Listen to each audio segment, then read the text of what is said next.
Hi, in this video we're going to look at what to do if you come across somebody on the floor.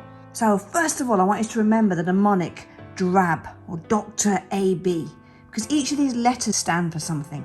D for danger, R for response, A for airway, and B for breathing. So we're going to take each of these letters and explain to you how we treat somebody that we find unconscious. So first of all, let's look at D for danger. We must always make sure it's safe before we approach a casualty. We're looking for things like fire, smelling gas. We're listening to see if anyone else is there that's maybe caused this person to be injured on the floor. We're making sure there's no electrical cables there, nothing that's going to fall down and hurt us. Make sure everything is moved out of the way so we can get to the casualty without hurting ourselves. Don't just go rushing in there because there's a loved one on the floor. Think before we act. When it's safe to approach, we're going to approach from their feet. And then we're going to check for response, so R for response. You're going to talk to them, ask them if they're okay, tell them who you are, try and get them to wake up. If that doesn't work, if they don't respond to our voice, then we're going to put pressure on their shoulders, so kneeling down next to them, putting pressure on their shoulders to see if they respond. I'd always make a loud noise as well next to their ear, just to see if I can get them to blink or any response at all. Then I'm going to open the airway, so A for airway, so open the airways by doing a head tilt and a chin lift. So I'm putting one hand on the forehead, two fingers on the chin, and I'm tipping the head back to perform that head tilt chin lift. And what I'm doing there is I'm moving the tongue out of the way, because the tongue can actually fall down and block that airway. So I'm lifting it out of the way. And then B for breathing. I'm looking and I'm listening and I'm feeling for normal breathing, and I'm checking this for at least 10 seconds. Great news, this casualty is breathing. I checked for 10 seconds and an adult breathes roughly between 2 and 4 times in these 10 seconds. Now I don't want to move them straight away into the recovery position because I want to just check there is nothing, there's no injuries, and by moving them I could make those injuries worse. So I'm just going to check the head, see if it's all intact, if there's any lumps and bumps on there. I'm looking to see if there's any fluid coming out of their ears. I'm just feeling down the arm to make sure there's no broken bones.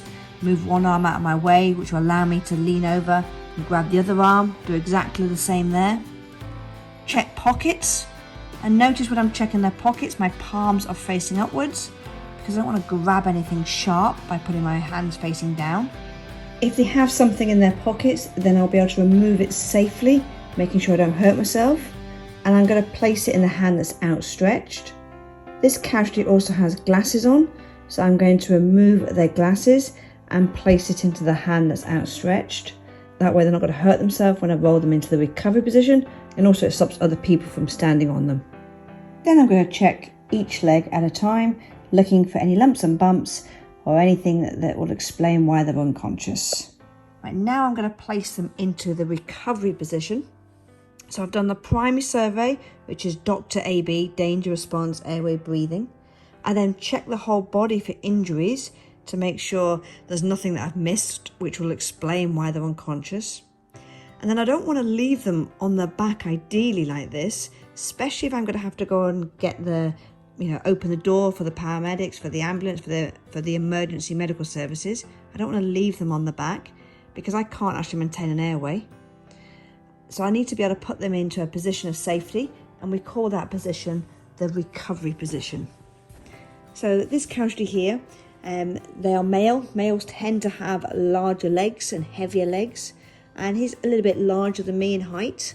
So I'm going to grab the leg first. I'm going to use 2 hands to grab the leg furthest and push their knee over towards me so they roll over onto their side. I make sure the knee is at 90 degrees. I then take my hand away from there, so they've still got theirs underneath the cheek, and that is their pillow. And then I tip the head back to keep their airway open. Now, they're in this position here because they're safe, meaning the airway is open and they're not going to choke on any vomit. I'm now going to go and call the ambulance because this person's unconscious, but they are breathing. I always get asked, what do I do if somebody had broken legs when you did that secondary survey? What would you do then?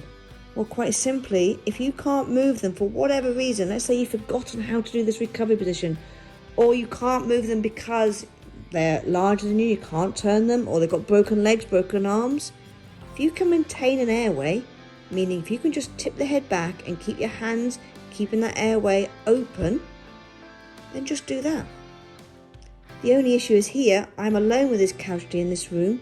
If I need to go and open the door for the emergency medical services or leave them to make a phone call, I can't maintain that airway.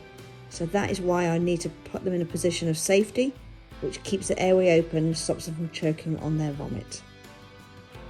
Don't forget to hit the subscribe button to our channel and then a notification bell.